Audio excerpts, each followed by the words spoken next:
C'est parti, on va se maquiller ensemble. Aujourd'hui, j'ai envie de vous parler d'un ami que j'avais, qui était très très cher à mes yeux et que j'ai perdu.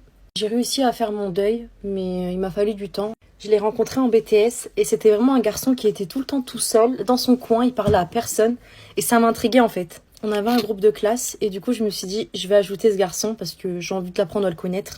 Je l'ajoute, je lui parle, je dis salut, ça va et il me répond pas. Il était tout gêné en fait de me parler. C'est tout, on commence à discuter et tout. Là, vous allez me prendre pour une psychopathe, mais il y avait sa localisation. Et j'ai décidé de suivre où il était, en fait. Et je me suis retrouvée devant chez lui. Et je lui ai envoyé un snap de sa maison. Je lui ai fait, oh, regarde où je suis. Et il a pris peur. Il m'a dit, mais t'es malade, toi.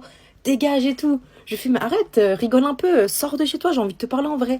Je voulais vraiment le mettre en confiance. En plus de ça, je voyais des gens de ma classe qui se foutaient de lui parce qu'il avait du mal à respirer quand il montait les escaliers. Et moi, j'ai horreur de ça.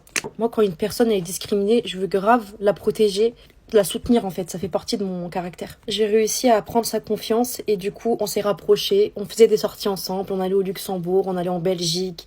Il était tellement heureux de m'avoir dans sa vie qu'il en parlait à ses parents.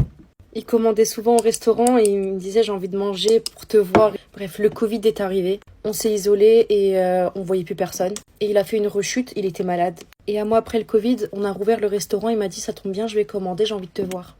Et quand il a commandé, je l'ai vu, il était mal en point. Et moi, j'ai dit à mon père, papa, je sais pas pourquoi, je sens qu'il va partir. Il m'a dit, ne dis pas ça, etc. Je lui ai dit, je sais pas, je le sens pas. Je lui envoie un message et je lui dis, fais attention à toi, t'es vraiment trop important pour moi. Et lui aussi, il me disait, fais attention à toi, etc. Avec le travail, ne te mets pas trop la pression. Moi, je suis toujours là, quoi qu'il arrive. Même si je suis pas à côté de toi, je suis toujours là. Quand il m'a dit ça, mon cœur, il s'est serré. Et je me suis dit, mais pourquoi il me dit ça? C'est trop bizarre. J'arrive pas à dormir. Le lendemain, je reçois un mail de l'école qui me dit qu'il est décédé. Je me suis dit, c'est pas possible, c'est une blague. Je lui parlais hier, c'est pas possible. Je rencontre ses parents, sa mère me serre dans ses bras et elle me dit « Merci beaucoup d'avoir été là pour mon fils, je sais qu'il t'aime plus que tout. » Et j'ai appris qu'il était amoureux de moi et qu'il me le cachait pour préserver notre amitié. Et je trouve ça tellement mignon de sa part. Il a eu peur de me perdre en tant qu'ami s'il m'avouait ses sentiments. Mais sa mère m'a dit qu'il était tellement heureux de m'avoir rencontré